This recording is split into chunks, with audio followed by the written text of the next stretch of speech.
Hey everyone, welcome to Logan's Mosh Pit. Glad to have you here. Do me a favor and please subscribe if you haven't already. Let's launch into another episode of Rock and Read. I couldn't be happier to introduce a new book on my channel called Iron Man, written by the riffmaster himself, Tony Iommi from Black Sabbath. He can play better with 2 fingers than most guitarists can play with 4. Heavy metal probably wouldn't exist without Black Sabbath. They deserve a lot of credit for founding heavy metal. Since these chapters are so short and sweet, I'm going to read 2 chapters at a time. Let's get started. Wait, I have to use the toilet. Chapter 1 is called The Birth of a Cub. Here we go. Of course, I wasn't born into heavy metal. As a matter of fact, in my first years, I preferred ice cream, because at the time, my parents lived over my grandfather's ice cream shop, Iommi's Ices. My grandfather and his wife, who I called Papa and Nan, had moved from Italy to England, looking for a better future by opening an ice cream business over here. It was probably a little factory, but to me, it was huge. All these big stainless steel barrels in which the ice cream was being churned. It was great. I could just go in and help myself. I've never tasted anything that good since. I was born on Thursday, February 19th, 1948, in Heathfield Road Hospital, just outside Birmingham City Center, the only child of Anthony Frank and Sylvia Maria Iommi née Valenti. My mother had been in hospital for 2 months with toxemia before I appeared. Was this a sign of things to come, she might have felt? Mom was born in Palermo in Italy, one of 3 children to a family of vineyard owners. I never knew my mom's mother. Her father used to come to the house once a week, but when you're young, you don't hang around sitting there with the old folks, so I never knew him that well. Papa, on the other hand, was very good-natured and generous, and as well as giving money to help the local kids, he'd always hand me half a crown when I came to see him, and some ice cream, and salami, and pasta. So you can imagine, I loved visiting him.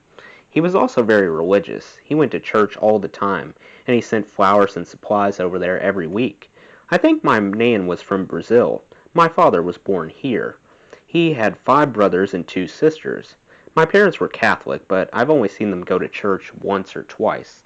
It's strange that my dad wasn't as religious as his father, but he was probably like me. I hardly ever go to church either. I wouldn't even know what to do there. I actually do believe in a God, but I don't go to church to press the point. My parents worked in a shop that Papa had given them as a wedding present in Cardigan Street in Birmingham's Italian Quarter. As well as the ice cream factory, Papa owned other shops, and he used to have a fleet of mobile banking machines. They'd go into town, set up, and sell baked potatoes and chestnuts, whatever was in season.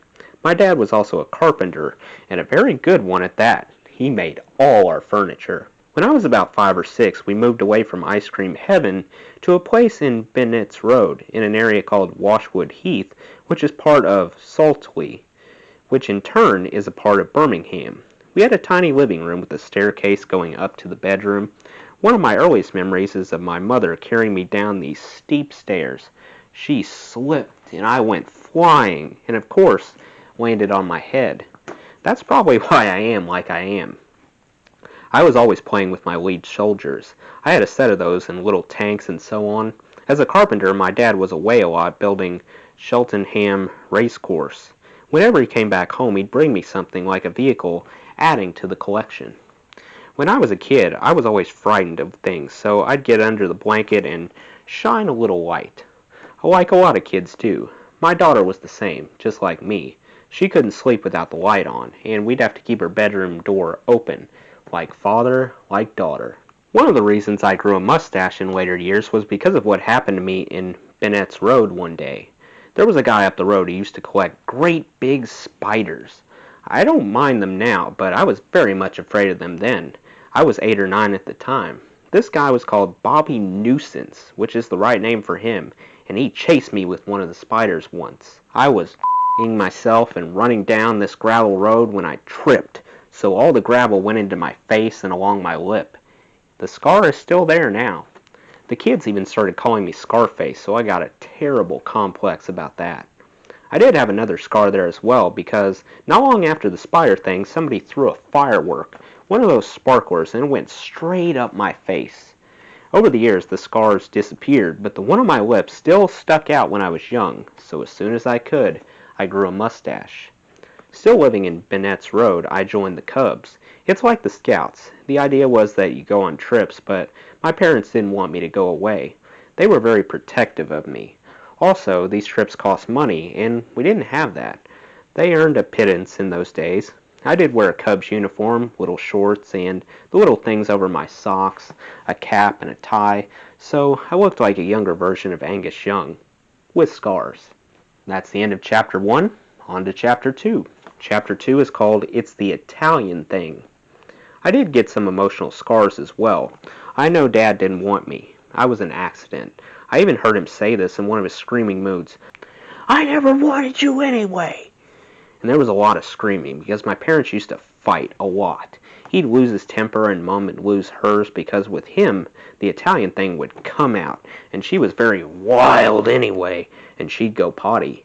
They'd grab each other's hair and really seriously fight. When we lived in Bennett's Road, I actually saw my mother hit Dad with a bottle and him grabbing her hand trying to defend himself. It was bloody awful, but the next day they'd be talking away like nothing had happened. Really peculiar. I remember them fighting with the next door neighbors as well. Mom was in the backyard and there was a wooden fence between us and the neighbors. Apparently one of them said something bad about our family and Mother went into a rage.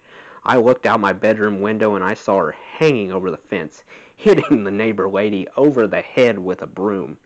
And then Dad got involved and so did the woman's husband, and it was a fight over the fence until the fence came down. I saw them screaming and shouting and hitting each other, and I just stood there looking out of my first floor window, crying. If I did anything wrong, I would cop the brunt of it as well. I was frightened to do anything, always afraid of getting beaten up. But that's how it was in those days. It happened with a lot of families, people fighting and getting hit. It probably still is that way. Dad and me didn't get on that well when I was young. I was the kid who was never going to do any good.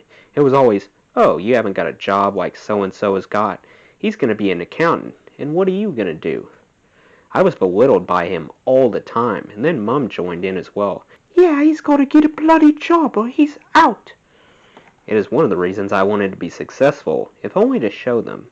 Growing up and getting older, there came a point when I would not accept getting clipped around the ear hole anymore. One time I was on the couch and Dad was hitting me, and I grabbed his hands and stopped him. He went mad, almost to the point of crying, You don't do that to me! That was awful, but he never hit me again. I must have been 9 or 10 when I saw my grandfather die. He was at home, very ill, when he went unconscious.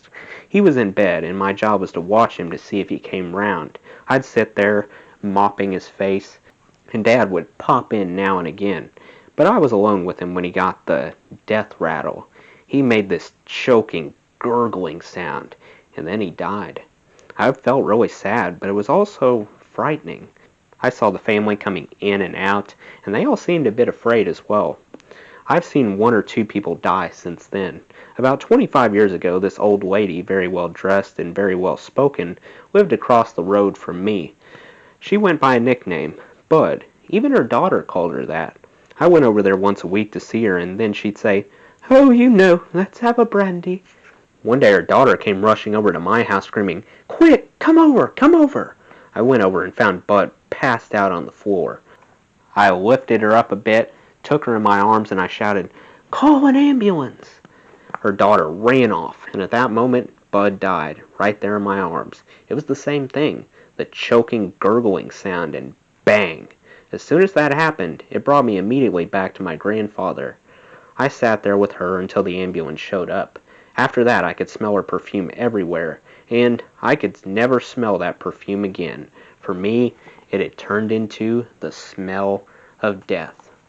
That's the end of Chapter 2. We sure ended on an upbeat note, didn't we? Let me know what you thought of the first 2 chapters in the comments below. That does it for today's video, guys. I hope you enjoyed. Make sure to like, comment, and subscribe if you haven't already. I really appreciate the support. I'll see you next time. Till then, rock on.